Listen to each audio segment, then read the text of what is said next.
My name is Ajay Kumar, Chief of the Hospital Medicine Division at Hartford Hospital.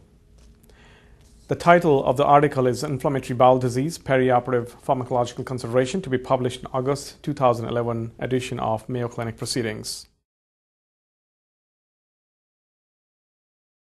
Perioperative management of patients with inflammatory bowel disease is complicated and challenging at the same time given the therapies they are on. Most patients are on combination of biologic or immunomodulator therapy or other immunosuppressants such as steroids. The challenge for the clinician comes with a lack of evidence or understanding about how to manage these medications in the perioperative setting.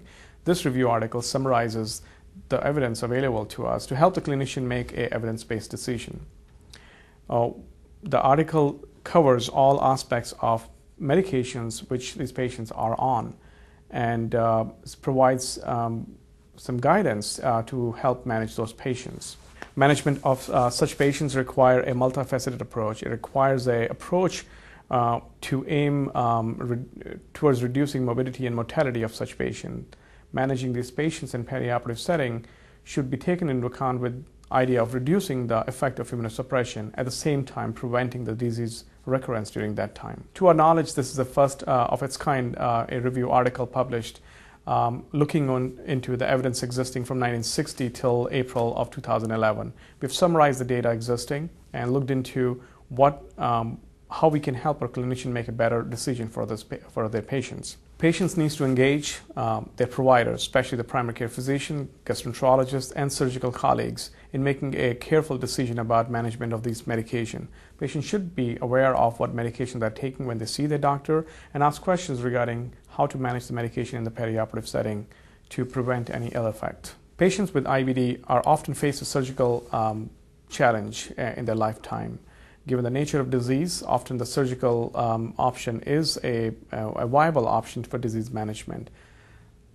However, in last decade, we have seen an advent of several biological agents and immunomodulator therapies, but we still lack a good evidence understanding how to manage these medications, especially in large-scale data.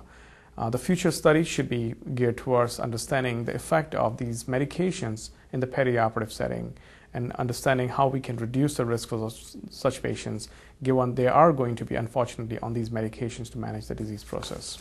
Inflammatory bowel disease is complicated, and the management remains challenging. We need to involve a multidisciplinary team to manage such patients, and understanding the effect of this medication, not only the effect when the patient is on, but the adverse effect when they stop the medication is critical. I hope this article explains and guides clinicians towards safer clinical practice. We hope you benefited from this presentation based on the content of Mayo Clinic Proceedings. Our journal's mission is to promote the best interests of patients by advancing the knowledge and professionalism of the physician community. If you're interested in more information about Mayo Clinic Proceedings, visit our website at www.mayoclinicproceedings.org. There you will find additional videos on our YouTube channel, and you can follow us on Twitter. For more information on healthcare at Mayo Clinic, please visit www.mayoclinic.org. This video content is copyrighted by Mayo Foundation for Medical Education and Research.